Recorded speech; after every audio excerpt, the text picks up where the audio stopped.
Alhamdulillahilladzi arsala rasulahu bil huda wa dinil haq liyudhhirahu 'ala dini kullihi wa kafa billahi syahida. Allahumma shalli ala Muhammad wa ala ali Muhammad. Alhamdulillah pada siang hari ini terima kasih kepada ibu-ibu yang sudah bersedia menyediakan waktunya untuk ikut serta di dalam aksi nyata diseminasi modul 1.4 budaya positif yang saya bawakan sendiri CGP Angkatan 11 Kabupaten Pasaman Barat. Baiklah ibu-ibu, perkenalkan di sini fasilitator UFA sendiri ada namanya Pak Durajat, kemudian ada pengajar praktiknya Pak Herman, dan CGP Angkatan 11 Maria Ulfa, saya sendiri ibu-ibu. Baiklah, seperti judulnya ada budaya positif ya Bu. Jadi sama-sama coba kita ini Bu, budaya ada di sini, yuk senyum gitu. Mungkin dalam waktu 30 menit menenangkan hati. Karena Ulfa yakin ibu-ibu pasti sudah kelelahan ya Bu seharian mengajar gitu. Nah, yuk senyum agak 30 detik saja ibu-ibu. 30 detik mungkin bisa dipandang teman di sebelahnya 30 detik. Insya Allah kita terapkan di anak-anak kita ya ibu-ibu. 30 detik itu sangat berharga. Itu merupakan budaya positif gitu. 20, 25 mungkin udah sampai 30 detik ya ibu-ibu. Karena kalau kita senyum, pasti anak-anak kita akan senyum ya ibu. Mungkin ibu-ibu yang lebih berpengalaman, ibu-ibu yang sudah lama mengajar, kalau seandainya kita marah, pasti anak-anak juga tidak akan ada yang enak mukanya dipandang ibu-ibu. Nah, selanjutnya di sini kita lanjut budaya positif. Nah, di sini seorang guru itu sebenarnya ibu-ibu harus memiliki dan mewujudkan budaya positif di sekolah kita masing-masing. Budaya positif ini dapat dilakukan dengan menerapkan konsep-konsep. Yang pertama ada disiplin positif, yang kedua ada motivasi perilaku manusia, yang ketiga posisi kontrol guru, yang keempat kebutuhan dasar manusia, yang kelima keyakinan kelas, dan yang terakhir ada segitiga restitusi. Nah, yang Ulfa yakin kayak keyakinan kelas ibu-ibu pasti di beberapa kelas sudah menerapkan karena sudah ada di bagian dinding masing-masing, sudah ada keyakinan kelas.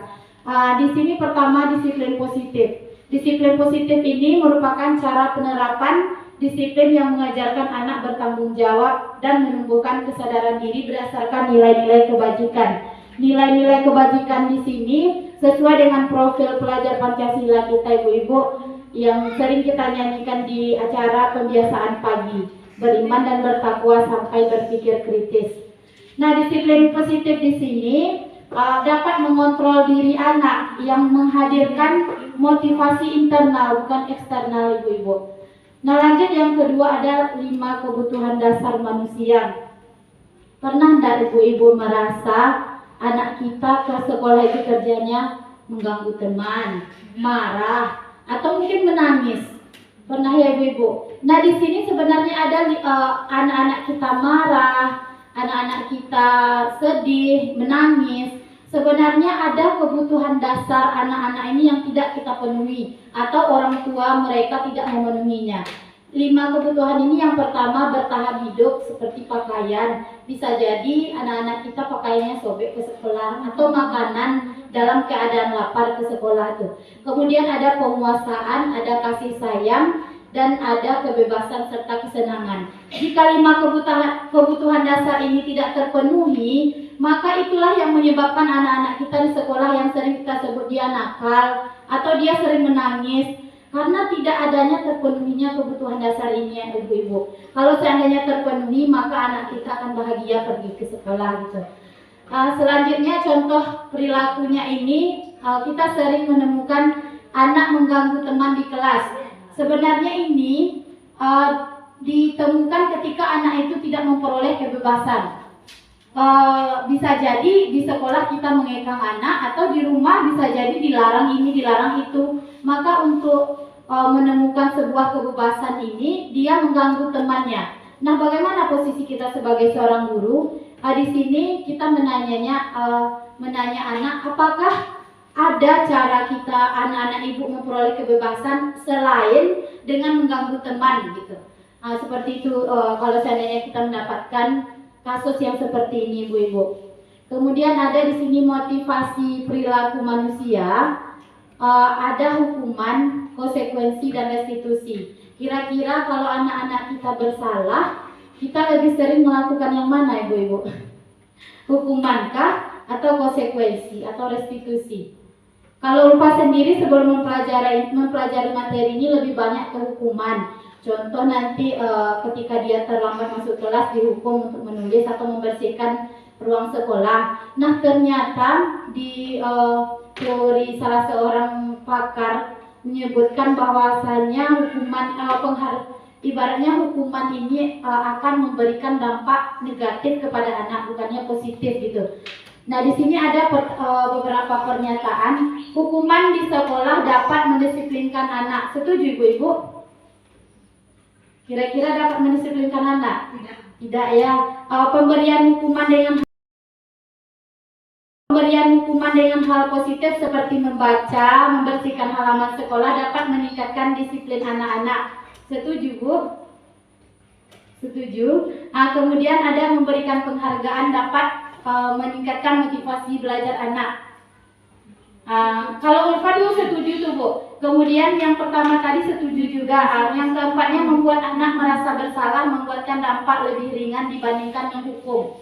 Nah ternyata setelah dikaji, menghukum anak dengan memberikan contoh seperti menyapu halaman, membaca, itu sebenarnya adalah sesuatu yang kurang tepat karena mereka merasa yang dilakukannya itu hanya untuk menghindari ketidaknyamanannya. Itu merupakan motivasi eksternal, tidak muncul dari dirinya. Maka ketika mereka melakukan hukuman tersebut, bisa jadi besoknya diulangi lagi.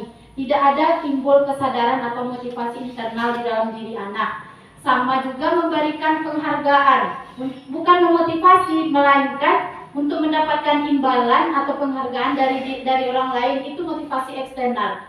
Yang merupakan motivasi internal ini untuk menjadi orang yang mereka inginkan, menghargai dirinya sendiri dengan nilai yang mereka percaya itu pada materi membuat anak merasa bersalah, membuat dampak lebih ringan dibandingkan menghukum, gitu ibu-ibu. Selanjutnya ada di sini posisi kontrol seorang guru. Di sini ada guru sebagai penghukum. Tabelnya ada ibu, guru sebagai penghukum, guru sebagai pembuat merasa bersalah, guru sebagai teman, kemudian guru sebagai pemantau, guru sebagai manajer. Kalau Ulfa sendiri di sini kemarin lebih mencontohkan bahwasannya lebih banyak guru sebagai penghukum atau teman saja ibu-ibu. Dan ternyata yang posisi yang baik itu sebagai manajer. Karena kalau sebagai penghukum di sini kita lebih sering menghardik, menunjuk-nunjuk, sedangkan sebagai manajer kita bisa mengarahkan diri anak supaya tidak mengulangi kesalahan yang mereka buat. Selanjutnya ada juga keyakinan kelas ibu-ibu. Pernahkah ibu-ibu membuat keyakinan kelas? Mungkin pernah ya Bu, karena ditempelkan di ininya masing-masing. Pernah ya Bu? Keyakinan kelas ini sebenarnya adalah salah satu cara supaya anak kita punya aturan di dalam kelas, tidak semena-mena dan tidak seingin mereka tuh. Ketika kita sudah membuat keyakinan kelas, insya Allah anak-anak murid kita sudah dapat pedoman untuk bersikap di dalam kelas gitu Bu. Terakhir ada segitiga restitusi. Mungkin kalau ada tayangannya lebih bagus ya Bu. Segitiga restitusi di sini ada 3 tahapnya Bu Ibu. Yang pertama ada menstabilkan identitas, kemudian ada validasi tindakan, kemudian menanyakan keyakinan. Restitusi di sini ketika anak kita bermasalah, seharusnya kita menggunakan ini salah satu cara bisa menggunakan restitusi. Salah satunya menstabilkan identitas. Ketika anak kita terlambat ke sekolah, menstabilkan identitas di sini bisa kita tanya. Setiap orang itu punya, kita panggil terlebih dahulu, kemudian kita berhadapan dengan anak tersebut. Setiap orang itu pasti punya kesalahan. Dan ibu yakin, ibu juga pernah dan kamu punya alasan tersendiri kenapa terlambat sekolah. Karena kalau kita langsung menghukum anak, ternyata kita tidak tahu sebabnya kenapa. Bisa jadi nanti sebab anak itu terlambat ke sekolah karena belajar tadi malam. Nah kita tanya anak tersebut, ibu yakin kamu punya alasan tersendiri kenapa terlambat ke sekolah. Kita validasi tindakan anak tersebut. dikatakan sama anak alasannya kenapa bisa terlambat. Kemudian kita tanyakan keyakinan. Apa keyakinan kelas yang sudah kita buat atau yang kita sudah buat bersama dilanggar anak-anak tersebut?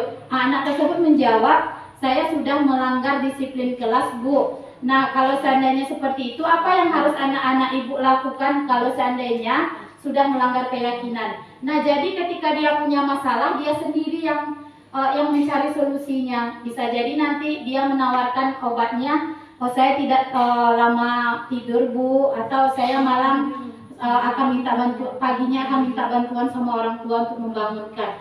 Nah, melalui segitiga restitusi ini, ibaratnya kita sebagai seorang guru, ibu-ibu tidak menghukum anak lagi, tapi menyelesaikan anak, membantu anak, menuntun anak. Ketika dia berbuat salah, kita carikan solusinya. Solusinya itu kita munculkan dari diri anak itu sendiri, gitu, ibu-ibu. Mungkin itu penyampaian diseminasi atau penyebaran aksi nyata modul 1.4 dari Ulfa. Terima kasih atas waktunya, ibu-ibu. Sekian dari Ulfa. Salam.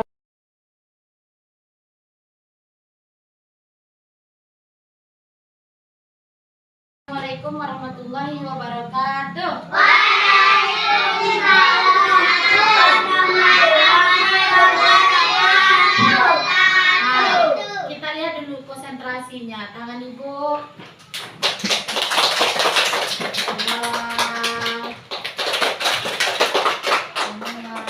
Ibu tangan itu. Nah, hari ini ibu akan menjelaskan mengenai keyakinan kelas. Ada yang tahu apa keyakinan kelas itu?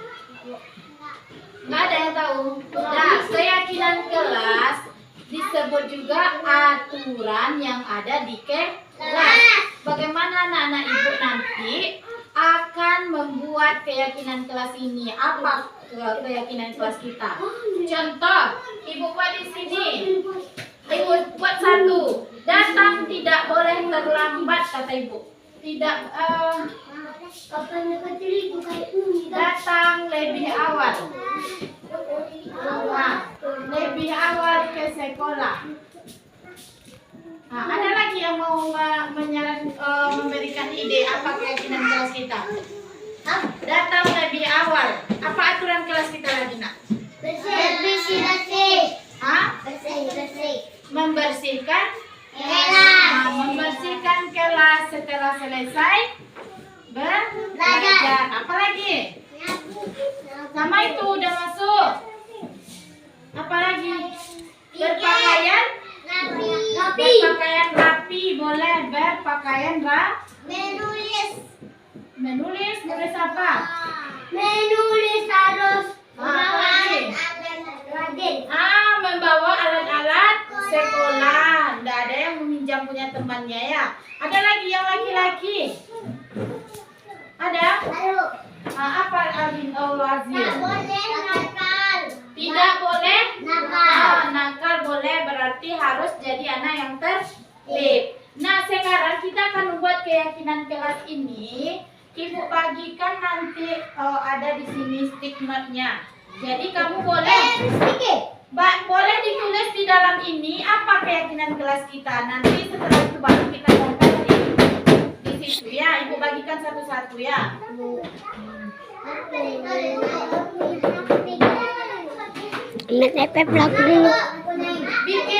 Bikin keyakinan usulan keyakinan kelasnya. Nah, yang itu yang baru.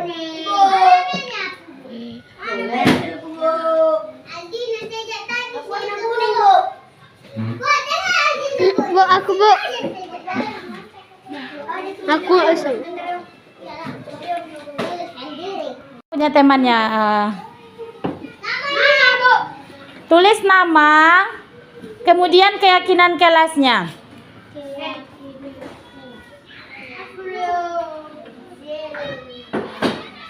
Bisa, saya dapat sini.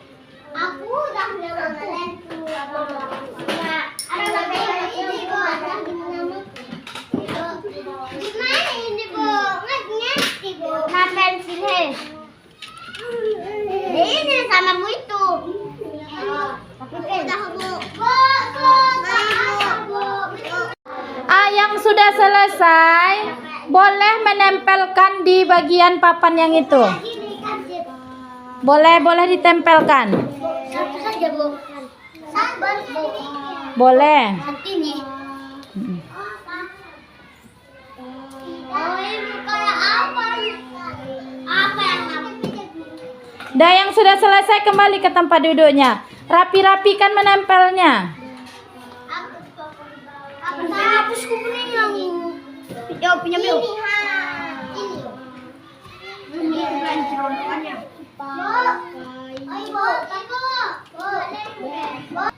Dah boleh, yang sudah ditempelkan boleh kembali duduk. Ayo, ini siapa lagi yang belum?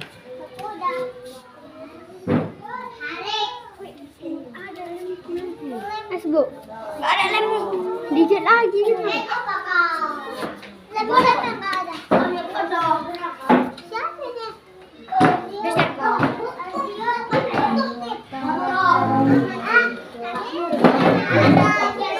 Sini. Foto. Roman. Foto. Roman. Foto. Dah, udah siap semua? Dah. Dah, setelah ini ada anak-anak ibu boleh duduk, silakan duduk. Biarkan cinta tumbuh sebisanya. Perhatikan. Siap. Nah, sepakat. Sudah, bodoh. Keyakinan kelas kita Bu. pertama datang Udah, Bu. lebih awal ke sekolah. Sepakat. Sepakat membersihkan kelas ketika sudah di sekolah. Main FF. Rapi. Sepakat. Iya. Yang bilang sepakat bilang sepakat. Kemudian ada menyapa guru dengan ramah. Sepakat. Datang di awal waktu. Sepakat. Kemudian berpakaian rapi. Ada. Inilah keyakinan kelas kita. Jadi apa yang harus anak-anak ibu lakukan setelah membuat ini? Harus dipatuhi. Harus dikerjakan. Bisa perhatikan. Ada. Kalau anak-anak ibu bisa, inilah keyakinan kelas kita. Jadi Harek. laksanakan. Harek. Ya, Tante Asoy. Assalamualaikum warahmatullahi wabarakatuh. Waalaikumsalam.